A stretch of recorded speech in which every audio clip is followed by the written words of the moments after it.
پڑا ہوا تھا، تو یہاں سب کچھ مل جائے تو زوال ہے، چند سال گزرنے کے بعد زوال ہے۔ تو اب اللہ کہہ رہا میں تمہیں ایک اس سے اعلیٰ چیز بتاؤں، انبئکم بخیر من ذالکم، کیا ہے؟ للذین اتقوا عند ربہم جنات تجری من تحتها الانہار خالدین فیہا وازواج مطہرہ ورضوان من اللہ واللہ بصیر بالعباد، کہ اگر مجھ سے دوستی لگا لو نا، تقویٰ کیا ہے؟ اللہ سے دوستی لگانا۔ اور تقویٰ کوئی ایسی آسمانی مخلوق نہیں ہے یا ایسی کوئی مشکل صفت نہیں ہے جو پیدا عام سے عام مسلمان تقوی والا ہو سکتا۔ آگے آئیں گی، میں وہ بتا رہا ہوں، بلکہ پہلے وہ بتا دیتا ہوں کون ہے تقوی والے۔ اللہ جو یہ کہتے ہیں اللہ ہم تیرے اوپر ایمان لائے، یا اللہ ہمارے گناہ معاف فرما، ہمیں جہنم سے نجات عطا فرما۔ اور تقوی والے کون ہوتے ہیں؟ جو صبر کرتے ہیں، جو سچ بولتے ہیں، جو عبادت کرتے ہیں، جو خرچ کرتے ہیں اور جو تہجد پڑھتے ہیں۔ لو یہ 4-5 باتیں ہیں، یہ کر لو تو آپ تقوی والے ہو۔ تو اس پر ملنے والا کیا ہے؟ جنات تجری من تحتها الانہار۔ انسان جب سے پیدا ہوا ہے اور جب سے پروان چڑھ رہا ہے اور نسل در نسل آئیڈیل لائف کی تلاش میں، 18ویں صدی میں جب سائنس نے ایک دم آنکھیں کھولی اور انسان نے کائناتی علم دریافت کیے، تو ایک شور اٹھا کہ اب خدا کوئی نہیں ہے، اللہ کوئی نہیں ہے، یہ سارا سسٹمیٹک سسٹم ہے۔ تو ہم نے مادی طاقتوں کا راستہ دیکھ لیا ہے، ہمیں کسی خدائی جنت کی ضرورت نہیں، ہم دنیا کو جنت بنا دیں گے۔ یہ 18ویں صدی میں بہت انکار، اللہ کے انکار کی بہت ہوا چلی۔ پھر انسانی علم خود یہاں تک پہنچا کہ نہیں، اللہ کے انکار کے بغیر کائنات کا کوئی نہ سر ہے نہ پیر ہے، نہ توجیہ ہو سکتی ہے، نہ کوئی اس کے کسی سوال کا جواب ہو سکتا ہے، لہذا ایک خالق ضرور ہے جس نے اس کائنات کو پیدا کیا ہے۔ تو انسان، اچھا ایک بات پہلے میں جو میڈیکل سائنس کہتی ہے کہ انسان اپنے ذہن میں کبھی بھی ناممکن کی تمنا نہیں کر سکتا۔ آپ کو کسی ان پڑھ سے ان پڑھ ایک چھوٹی سی مثال، کدی 2 تے 2 5 ہو جان، کسی کو یہ تمنا کرتے دیکھا کدی 2 تے 2 5 ہو جان؟ ایک چھوٹی سی مثال عام فہم دی ہے، اس کو پھیلا دو۔ انسان کا کمپیوٹر ناممکن کو نہ سوچتا ہے نہ تمنا کرتا ہے، اندر وہ چیز جاتی نہیں، ناممکن کی تمنا نہیں پیدا ہوتی۔ پھر یہ زندگی کیوں چاہتا ہے؟ یہ کیوں چاہتا ہے موت نہ آئے، موت نہ آئے، موت نہ آئے؟ یہ کیوں چاہتا ہے جبکہ ناممکن کی تمنا اندر نہیں پیدا ہوتی؟ یہ مستقل صحت کیوں مانگتا ہے، لمبی عمر کیوں مانگتا ہے، ہر وقت کی جوانی کیوں مانگتا ہے، ہر وقت کی خوشی کیوں مانگتا ہے، جبکہ یہ ساری چیزیں ناممکن ہیں۔ اس جہان میں ہر وقت کوئی خوش نہیں رہ سکتا، ہر وقت کوئی صحت مند نہیں رہ سکتا، مستقل کوئی زندہ نہیں رہ سکتا۔ پھر یہ ساری خواہشیں جو ابھرتی ہیں یہ بھی بتلاتی ہیں کہ کوئی جہان ایسا چھپا ہوا ہے جہاں زندگی ہے، موت نہیں، آئیڈیل لائف ہے اور کوئی دکھڑا نہیں۔ یہ خود، یعنی میں آپ کو سائنس کے لحاظ سے بات بتا رہا ہوں، اس کی ہمیں ضرورت کوئی نہیں، لیکن ابراہیم علیہ السلام نے کہا تھا وَلَٰكِن لِيَطْمَئِنَّ قَلْبِي، کہ دل کے اطمینان کے لیے یہ بھی ایک دلیل ہے عقلی اور سائنسی کہ انسان ناممکن نہیں سوچتا۔ تو پھر کیوں سوچتا ہے جوان رہوں، خوشیاں دیکھوں، غم نہ دیکھوں، موت نہ دیکھوں، عالی شان گھر ہو، عالی شان سواری ہو؟ یہ کیوں دیکھتا ہے کہ ایک جہان موجود ہے جہاں یہ عالی شان زندگی موجود ہے۔ وہ کہاں ہے؟ عند ربہم، وہ اللہ کے پاس۔ جنت کہاں ہے؟ 7ویں آسمان اس کی بیس ہے، 7واں آسمان، اور 7ویں آسمان سے بنتی ہے اور یوں اوپر جاتی ہے۔ تو ایسا نہیں کہ وہ بلڈنگ اوپر جاتے جاتے جاتے عرش سے مل گئی، وہ بیچ میں سپیسز ہیں، یہ ایک جنت ہے، پھر ایک یہ ہے، ایک یہ ہے، ایک یہ ہے، ایک یہ ہے۔ عرش کے ساتھ جا کر جو جنت مل گئی ہے کہ اللہ کا عرش اس جنت کی چھت بن گیا ہے، وہ ہے جنت الفردوس۔ ان الذین آمنوا وعملوا الصالحات کانت لهم جنات الفردوس نزلا اولئک هم الوارثون یرثون الفردوس۔ تو فردوس اعلیٰ جنت ہے۔ اللہ نے ساری جنتوں کو بنایا کن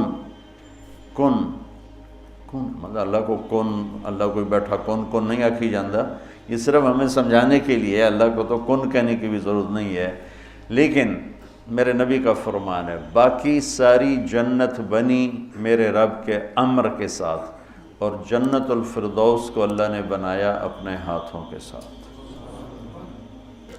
تو یہ دنیا اللہ نے جس دن بنائی ہے، جس دن، اس سے لے کر آج تک اس کو ایک دفعہ بھی محبت سے نہیں دیکھا، اور جنت الفردوس کو جس دن بنایا ہے اس دن سے لے کر آج تک روزانہ دن میں 5 دفعہ رحمت کی نظر ڈالتا۔ اور جنت الفردوس کو ہاتھوں سے بنایا ہے تو وہ کیا چیز بنی ہوگی؟ ہاتھوں سے بنایا ہے، وہ کیا چیز بنی ہوگی؟ جس دن بنایا تھا اس دن سے لے کر آج، اور آج سے جس دن اس میں جانا ہے، آنے والا زمانہ بھی موجود ہے، گزرا ہوا زمانہ کوئی 25 ارب سال ہے، 30 ارب سال ہے اس کائنات کو بنے ہوئے، تو اگر اسی عدد کو لے لیں تو میرے نبی کا فرمان ہے کہ اللہ جنت الفردوس کو روزانہ دن میں 5 دفعہ اس کا میک اپ کرتا ہے۔ پہلے سے 5 دفعہ جس چیز کا میک اپ ہو وہ کیا چیز بنے گی؟ اچھا یہ تو دنیا ہے نا، چھوٹی چیز ہے، اس کا تو زیادہ میک اپ ہو نہیں، اس مسجد کا ہم میک اپ شروع کریں تو یہ چھوٹا سا حال ہے، سال 2 سال 3 سال میں ہم دنیا کے تارے توڑ کے لے آئیں، تو بھی چند سال کے بعد کوئی جگہ ہی نہیں ہوگی بھی اب کہاں کیا چیز رکھیں۔ میں اس پہ حیران ہوتا ہوں، ایک لڑکی دلہن بن رہی ہے نا، تو وہ پارلر پہ اسے 1 گھنٹہ 2 3 4 5 6 7 8 لگا لو، اس کے بعد وہ کیا کریں گے؟ منہ ایڈا سارا، تو اب اس کے اوپر پورا ڈبہ تو نہیں ڈال دیں گے پاؤڈر کا، یا ساری سرخی اس کے منہ پہ مل دیں گے، تو وہ تو بھوتنی بن جائے گی بجائے دلہن میں۔ تو ایک لڑکی ہے، ایک لڑکا ہے، ایک گھر ہے، اس کی ڈیزائننگ ہے، اس کا میک اپ ہے، کسی کو چند گھنٹے لگیں گے، کسی کو چند سال لگیں گے، اور پھر ختم، کہ بس اس سے زیادہ نہیں ہو سکتا ہے۔ لیکن میں جب بھی سوچتا ہوں میں گم ہو جاتا ہوں، حیرت میں گم ہو جاتا ہوں کہ اللہ نے جنت الفردوس کی ہر چیز، تم نوجوان بیٹھو، حور ہی کہہ دیتا ہوں، جنت کی حور کو اللہ نے پیدا کیا امر کن، باقی جنتیں، اور جنت الفردوس کی حور کو پیدا کیا اپنے ہاتھوں سے پیدا کیا۔ تو کن اور حادثے کا کتنا فرق ہے۔ پھر جس دن پیدا کیا تھا اس دن سے لے کر آج کتنے سال ہو چکے ہیں؟ 30 ارب سال سے روزانہ پہلے سے 5 گنا زیادہ اللہ اسے خوبصورت کر دیتا۔ تو کیا کرتا ہے؟ اور اس کے اندر میک اپ کو قبول کرنے کی کتنی کیپیسٹی ہے، کتنی طاقت ہے کہ وہ روزانہ پہلے سے 5 گنا زیادہ خوبصورت ہوئی جا رہی ہے۔ اس کی ایک چارپائی لے لو، ایک کرسی لے لو، ایک پتا لے لو، ایک تنکا لے لو، ایک مور لے لو، ایک کبوتر لے لو، ایک پانی کا دریا لے لو، شراب کا جام لے لو، سراہی لے لو، بستر لے لو، پردہ لے لو، پلنگ لے لو، گھوڑا لے لو، کوئی چیز جنت کی لے لو، ہرن لے لو، مور لے لو، کوئی چیز، ہر چیز کو اللہ پہلے سے 5 گنا زیادہ حسین، آج 5 دفعہ مکمل ہو گیا، کل آئے گا پھر 5 دفعہ پہلے سے زیادہ حسین۔ 30 ارب سال سے جس چیز کا میک اپ ہو رہا ہو اور آئندہ زمانوں میں بھی اس کا ہونا ہی ہے، اور میک اپ کرنے والا بھی اللہ ہو تو وہ کیا چیز بنے گی؟ کیا چیز ہو؟ اور دنیا کو جنت بنا بھی لو تو موت کا کیا کرو؟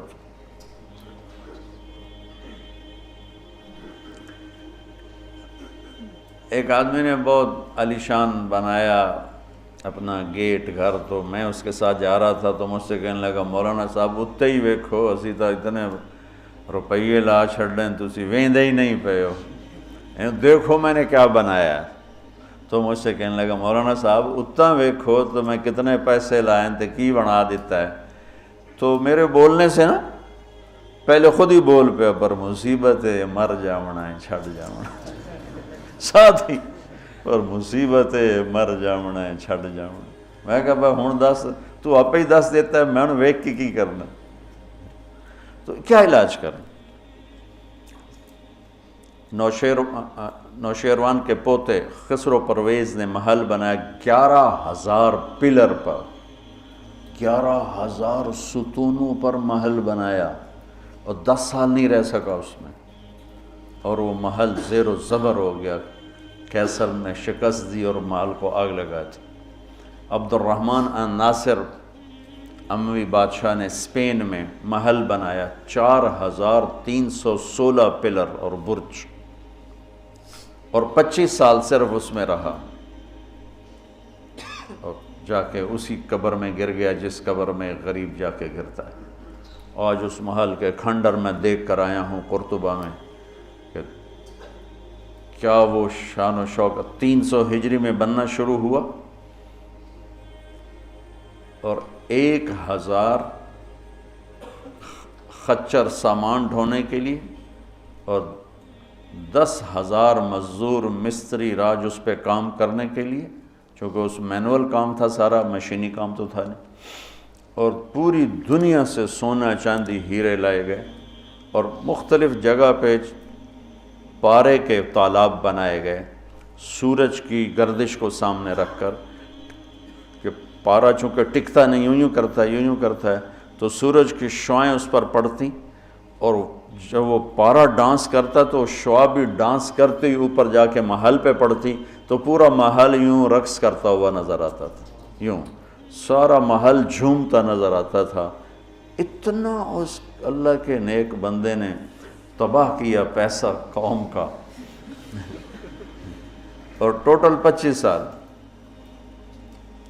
اب 350 میں وہ مر گیا، اور اس کی سوانے میں لکھا ہے 50 سال میں نے حکومت کی اور ہر دشمن کو زیر کیا، لیکن میں نے اپنی خوشی کے دن گنے 50 سال میں تو صرف 14 دن تھے، صرف 14 دن۔ تو اب اس کا کیا علاج ہے کہ آپ نے سب کچھ بنا لیا، موت کو بھگاؤ؟ جب موت ہے تو اللہ کہتا ہے یہ آئیڈیل ہوم نہیں بن سکتا، لہٰذا یا مجھ سے دوستی کر لے، تقوی اختیار کر لے، پھر تو دیکھ میں تیرے لیے جنت بنا کے بیٹھوں، 7ویں آسمان سے چلتی ہے، اور پھر یہ درجات ہیں، 100 درجات تو صرف جنت الفردوس کے ہیں، اور باقی پتہ نہیں کیا چیز۔ اچھا 7ویں آسمان پہ یہ اس کی 7واں آسمان اس کی بیس ہے، اور پھر 7ویں آسمان سے باہر نکل گئی، جیسے ہم وہ لوہا ڈال کے اور آگے شیڈ بنا دیتے ہیں، نیچے کوئی ٹیک نہیں ہوتی لیکن لوہے کے سریے ڈال کے شیڈ بنا دیتے ہیں، جنت کو اللہ تعالیٰ نے 7ویں آسمان سے یوں باہر نکالا ہے۔ کتنا باہر نکالا ہے وہ اللہ ہی بہتر جانتا ہے۔ پھر اس کو اوپر اٹھایا ہے اور اپنے عرش کو اس کی چھت بنایا ہے۔ جنت الفردوس کے لیے اللہ کا عرش چھت ہے اس مسجد کی چھت کی طرح، اور باقی جنتوں کے لیے اللہ کا عرش چھت ہے آسمان کی طرح، آسمان کی طرح۔ تو اس میں ایک تنکا لکڑی یا گھاس، وہاں کا تنکا بھی سونے چاندی سے بنا ہوا ہے، یہاں کے درخت لکڑی کے۔ ایک کہنے لگا سونے چاندی سے پھل کیسے آئے گا؟ میں نے کہا لکڑ تو پھل کیوں آ جاتا، یہ کوئی ہے عقل میں آنے والی بات کہ لکڑی سے پھل نکل ہے؟ لیکن چونکہ ہم ہر وقت دیکھتے رہتے ہیں تو وہ ہمارا ذہن اسے قبول کر چکا ہے. ورنہ کوئی عقل کی بات ہے کہ لکڑی میں سے آم نکل آتا ہے اور لکڑ میں سے انگور نکل آتا ہے, چھوٹی سی بیل میں سے اتنا بڑا تربوز نکل آتا ہے. یہ کیا چکر ہے؟ زمین پر پڑے پڑے پڑے پڑے پڑے اتنا ہو جاتا ہے. وہ کہتے ہیں کوئی فلسفی جا رہا تھا تو اس نے دیکھا اتنا بڑا تربوز زمین پہ پڑا ہوا اور آم لگے ہوئے درخت پر, تو کہنے لگا ایک ہی گل ہوئی, چھوٹے چھوٹے اتنے لا دیتے ہیں وڈے نو ہیٹھاں پاتا ہے. تو ابھی اسی سوچ میں تھا تو ایک کام ٹوٹ کے اس کی ٹنڈ پہ لگا. کہنے لگا سمجھ آ گئی یہ میرے اتنے ہندوانہ ڈاندا تو میرا کی حال ہے,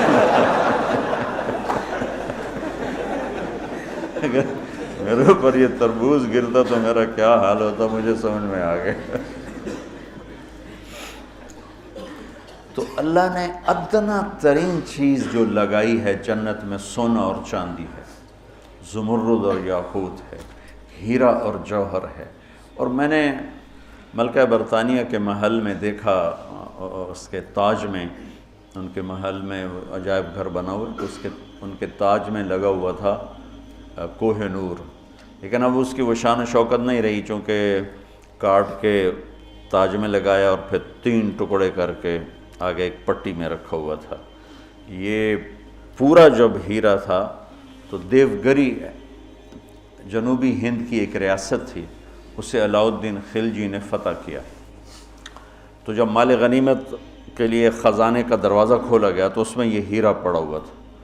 تو علاؤ الدین خلجی کے منہ سے بے ساختہ نکلا کوہ نور, یہ تو نور کا پہاڑ ہے. تو اس سے اس ہیرے کا نام ہی کوہ نور پڑ گیا. تو پھر جب انگریزوں نے فتح کیا ہندوستان کو تو پھر ملکہ برطانیہ کے لیے اسے جہاز کے ذریعے سے وہاں لندن پہنچا دیا گیا. یہ دنیا کا سب سے بڑا ہیرا تھا, ہو سکتا ہے اب اس سے بڑے ہوں, لیکن جنت کے کسی بھی لباس میں, تاج میں, گلاس میں, سراہی میں, میز پر, کرسی پر, بستر پر, مسیری پر, پلنگ پر, دروازے پر, کھڑکی پر جو موتی ہیرے جڑے ہوئے ہوں گے, اس میں سب سے چھوٹا موتی یا ہیرا یا نیلم یا زمرد یا پکھراج, جو بھی تم نام لے لو جو آج دنیا میں قیمتی پتھر پائے جاتے ہیں, اس کو لا کر یہاں ٹیبل پر رکھ دو, وہ اتنا سارا ہو تو میرے رب کی قسم یہاں سے آسمان تک روشنی پھیل جائے گی اور خوشبو پھیل جائے گی, خوشبو پھیل جائے گی. تو اللہ تعالیٰ کہہ رہا ہے تم مجھ سے صلح تو کرو, مجھ سے یاری لگاؤ, تو میں نے آئیڈیل ہوم تمہارے لیے بنایا ہوا ہے. ایک نوجوان کہنے لگا اللہ حوروں کا لالچ کیوں دیتا ہے؟ میں نے کہا زنا سے روکنے کے لیے, کیونکہ لوگ شادی کر کے بھی زنا نہیں چھوڑتے ہیں, اور اللہ معاشرے کو پاک دامن دیکھنا چاہتا ہے. جس معاشرے میں زنا پھیل جاتا ہے وہ معاشرہ برباد ہو جاتا ہے. تو اللہ چاہتا ہے کہ ہر مرد عورت پاک دامن زندگی گزارے, اس لیے نے نکاح کا راستہ رکھا, اور پھر مرد کی شہوت کو روکنے کے لیے وعدہ کیا تو یہاں صبر کر, حلال کام کر, تو آجا میرے پاس, میں نے تیرے لیے تیری اس خواہش کا سامان تیار کر کے رکھا ہوا ہے. کہ یہاں کا مادہ مٹی ہے, وہاں کا مادہ مشک و عنبر ہے, وہاں کی گھاس زعفران کی ہے, یہاں زعفران اتنا سا ملتا ہے اور لاکھوں روپے کا کلو ملتا ہے, اور وہاں پوری میدان میں جو گھاس ہے وہ زعفرانی ہے, اور گھر کی 1 اینٹ موتی کی ہے, 1 اینٹ زمرد کی ہے, 1 یاقوت کی ہے, 1 زمرد کی ہے, 1 سونے کی ہے, 1 چاندی کی ہے, بیچ میں مشک کا گارا ہے اور زعفران کی گھاس ہے, اور اللہ کا عرش اس کی چھت بنایا گیا ہے. اور وہ اندر بیٹھو تو باہر نظر آتا ہے, باہر بیٹھو تو اندر نظر آتا ہے. میں نے جو ایک دفعہ جنت کا محل دیکھا خواب میں, تو یہ اس کی میں نے صفت جو پڑی تھی وہ میں نے آنکھوں سے دیکھی کہ میں اس کے اندر چل رہا تھا, مجھے باہر بھی نظر آ رہا تھا اور اوپر بھی نظر آ رہا تھا اور دائیں بائیں بھی نظر آ رہا تھا, حالانکہ میں ایک گیلری میں چل رہا تھا, اور اس کا جو فرش تھا مجھے لگتا تھا ہر فرش کی ٹائل کے نیچے سورج نکلا ہوا ہے, اس طرح اس میں سے روشنیاں نکل رہی تھیں, روشنیاں نکل رہی تھیں.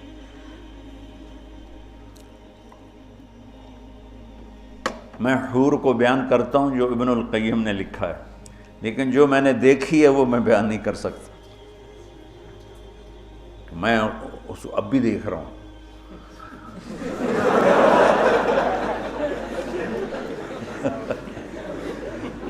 میرے رب کی قسم میں کیسے بتاؤں کہ وہ کیا حسن، کیسے بتاؤں؟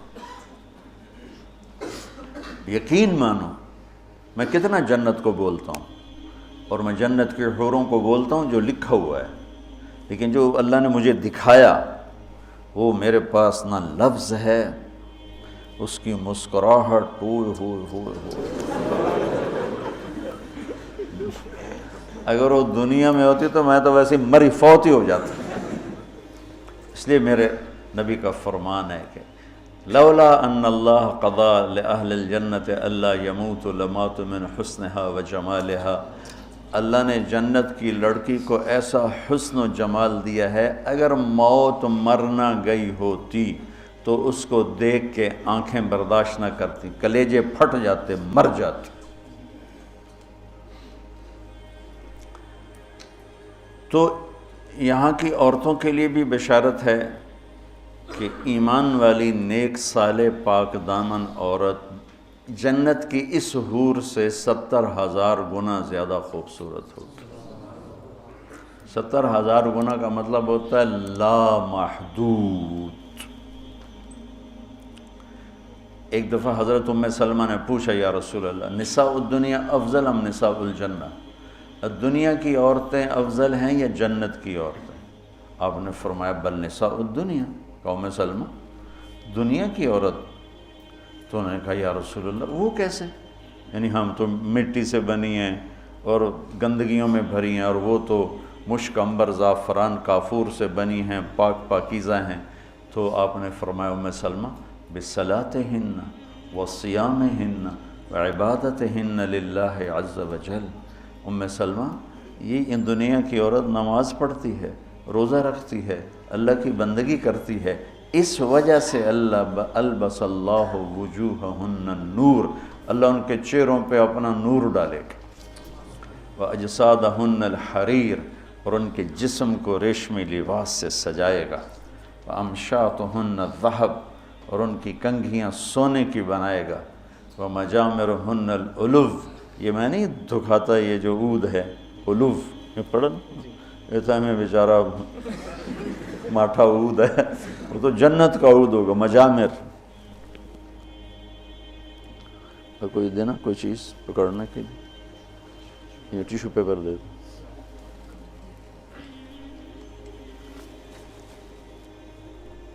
دو۔ اس کو کہتے ہیں مجمار۔ مجمار کا اردو میں لفظ دھونی دینے کی چیز ہے، اس میں مجامر جمع ہے مجمار، کہ اس طرح ان کے سامنے ہوں گے اور اس میں عود جل رہا ہوگا اور اس کی خوشبو پھیل رہی ہوگی۔ یہ دنیا کی عود ہے، ساری مسجد میں خوشبو آتی کہ نہیں آتی؟ مٹھی سی چیز ہے، تو وہ کیا چیز ہوگی؟ اور خوشبو ایک بہت بڑی یعنی فریش کرنے والی ایک نعمت اللہ نے بنائی ہے، کہ دماغ کی غذا ہے خوشبو، آنکھوں کی غذا ہے سبزہ، اور دماغ کی غذا ہے خوشبو۔ اللہ تعالیٰ نے اس کو خوشبوؤں سے بھر دیا ہے۔ عرفہا لہم کا ایک ترجمہ ہے کہ جنت کو اللہ تعالیٰ ان کے لیے خوشبودار بنا رہا ہے، عرف خوشبودار بنانا۔ ایک اور ترجمہ بھی ہے لیکن ابھی اس کی مناسبت سے مجھے یاد آیا کہ عرفہا لہم، کہ آ جاؤ ایک دفعہ مجھ سے دوستی لگا کے، پھر ایسی جنت دوں گا جس میں خوشبوئیں خوشبو ہوگی، اور ایسی خوشبو ہوگی کہ یہ ادھر تو لگاتے ہیں اور تھوڑی دیر بعد وہ ختم ہو جاتی ہے، وہ تمہیں ہمیشہ مہکائے رکھے گی اور تمہیں ہمیشہ تر و تازہ رکھے گی، خوش و خرم رکھے گی۔ تو اللہ تعالیٰ فرمایا تو میرے پاس آ جاؤ، تو تم جس آئیڈیل ہوم کو ڈھونڈتے ہو وہ میں نے تمہارے لیے تیار کیا ہوا ہے۔ تجری من تحتہا الانہار، پانی یہ انہار دریا کو کہتے ہیں، کہ وہ دریائی دریا ہیں۔ اصل میں یہ دریا وہ ایک کنایہ ہے، یہ ہے اس کے لیے خوبصورتی کے لیے، کہ پانی سے حسن آتا ہے۔ لوگ سردیوں میں گرمیوں میں مری جاتے ہیں، ناران جاتے ہیں، لورالائی نہیں جاتے، فورٹ منرو نہیں جاتے، وہ بھی ٹھنڈا ہے، لیکن وہ اتنا ویران ہے کہ اس پہ سبز نام کی شائی کوئی نہیں. اور کیوں نہیں ہے کہ پانی کوئی نہیں؟ پانی نہ ہونے کی وجہ سے کالے پہاڑ ہیں. مری ناران کاغان میں پہاڑ سرسبز ہیں کیونکہ وہاں پانی بہت زیادہ ہے. تو انہار انہار انہار، یہ اشارہ ہے خوبصورتی کی طرف. اور انہار دریا سے حدیث ایک یاد آ گئی، وصف الجنہ فی وصف الجنہ، یہ ایک مسقطی عالم کی لکھی ہوئی کتاب تھی، مجھے اچانک یاد آ گئی کہ وہ دریا میں ان کے بحری جہاز چلیں گے، ایک ایک جہاز اتنا بڑا ہوگا کہ پوری دنیا اس کے مقابلے میں حقیر ہوگی. دنیا پوری 24,000 کلومیٹر کی دنیا اس جہاز کے سامنے حقیر ہوگی. تو جب وہ اس جہاز پہ چڑھیں گے سیر کرنے کے لیے تو وہاں ان کے لیے الگ بیویاں ان جہازوں میں ہوں گی اور ان کو مچھلیاں گھیر لیں گی چاروں طرف سے. تو ان کو سلام کر کے کہیں گی اللہ کے دوست مجھے کھاؤ گے؟ وہ کہے گا کھاؤں گا.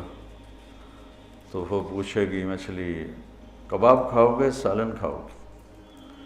تو وہ کہے گا اتنے تو آؤ اندر ہی گلاں کیتی جان. تو پھر وہ چھلانگ لگا کے اوپر آ جائے گی. تو موت تو ہے نہیں، تو وہ کہے گا کباب کھلاؤ، تو وہ یوں کرے گی تو ایک کندھے سے کباب نکل کے سامنے آنا شروع ہو جائے. کہے گا سالن دے، تو یوں کرے گی. تو میں یہ بنگلہ دیش میں حدیث بیان کرتا ہوں، بہت مزہ آتا ہے کیونکہ بنگالی بڑے خوش ہوتے ہیں. ان کی غذا مچھلی ہے نا. ایک دفعہ پہلوانوں کو اکٹھا کیا ہم نے. زندگی میں پہلی دفعہ میں نے پہلوان اتنے دیکھے، اور پہلی دفعہ ان سے میں نے بات کرنی. میں پریشان، یا اللہ میں ان سے کیا بات کروں، سارے انج کر کے اڈی اڈی کنی، اڈے اڈے سر تے کان کسی دا اینج کسی دا اینج کسی دا اینج. تو انج کر کے پے ہوئے، یا اللہ میں انہاں بلائی نو کی گل کراں، انہاں دی کھوپڑیاں کتھوں گل جاؤں. کبھی زندگی میں پہلوانوں سے بات نہیں کی. تو بڑا پریشان بڑا پریشان. ظہر کی نماز کے بعد بیان تھا، مونی روڈ وہ پہلوانوں کا اکھاڑا ہوتا تھا. خیر نماز ظہر کی ہو رہی تھی تو نماز کے دوران اللہ نے نا میری راہبری فرمائی. مجھے ایک حدیث یاد آ گئی. تو بیان شروع ہوا تو وہ ان کے بیٹھنے کا انداز ایسا جیسے کوئی اکھاڑے میں ہی بیٹھے ہوئے ہیں، وہ لتاں لمیاں کیتی ہوئی ہیں تو منہ اتنا کیتا ہوا. میں تو انہوں نے سامنے چڑا جہا بیٹھا ہوا سا. تو میں نے ان سے کہا دیکھو بھائی، یہاں سے میں نے بات شروع کی، دیکھو بھائی اصل زندگی ہے جنت اور دنیا ہے عرض. اور جنت میں جانے کا سب سے زیادہ مزہ پہلوانوں کو آئے گا. وہ سارے ذرا این ہو گئے، پہلے این ہو گئے. پہلوانوں کو بڑا مزہ آئے گا جنت میں جانے کا، اس لیے کہ جنت کا پہلا کھیل جو اللہ ہمیں دکھانے والا ہے نا، پہلی انٹرٹینمنٹ جو جنت کی ہوگی سب سے پہلی، وہ مچھلی اور بیل کی کشتی ہوگی. اب ہمیں تو کشتی آتی نہیں، تو ہمیں تو نہیں پتہ لگے گا بھئی مچھلی نے کیا داؤ لگایا، بیل نے کیا داؤ لگایا. تم سارے پہلوان ہو، تمہیں پتہ ہے داؤ کیا ہوتا ہے. جب بیل داؤ لگائے گا تسی اس لئے نعرے مارو گے، جب مچھلی داؤ لگائے گی پھر تم نعرے مارو گے، اور تمہیں وہ مچھلی اور بیل کی کشتی دیکھنے کا جو مزہ آئے گا وہ ہمیں تو آئے گا نہیں. یہاں سے بات چلی، وہ تھوڑے تھوڑے ان کی آنکھیں کھلی. تو اللہ تعالیٰ نے ایک عجب گھر بنایا ہے، اور ہمیں ذوق ہی نہیں، چونکہ جنت کے تذکرے ہی کوئی نہیں. اور زندگی گزر گئی ہے سفروں میں، جتنا عرب میں جذبہ ابھرتے دیکھا نا جنت کا، وہ اجمی تو ٹھنڈے برف کھا کے بیٹھے ہوں گے. ایک دفعہ میں تھوڑا فرق کرو، بس میں تھا یہاں، ایک عرب جماعت آئی ہوئی تھی. وہ میں گیا ان کو ملنے، وہ تعلیم کرا رہے تھے، اس میں ایک بدو وہ یوں کر کے نا تعلیم میں سویا ہوا تھا یوں کر کے، تو انہوں نے مجھے کہا آپ تھوڑی بات کر لیں، تو میں نے بات شروع کر دی، وہ سویا رہا، مجھے خیال آیا اس بابے نے اٹھاواں کہ میں، تو تھوڑی دیر کے بعد میں نے جنت شروع کی نا، تو وہ پہلے یوں ایسے سویا ہوا تھا بالکل، جب جنت شروع ہوئی تو اس نے مجھے یوں دیکھا، ایک آنکھ سے دیکھا، ایک آنکھ، اور کافی دیر ایسے دیکھتا رہا، پھر یوں ہوا، پھر یوں ہوا، وہ پھر ایک دم جمپ لگایا، اور میں نے عینک کھولی نا کہ عینک کیا چیز ہے، تو پھر جمپ لگا کے ناچنا شروع ہو گیا، حور حور حور حور۔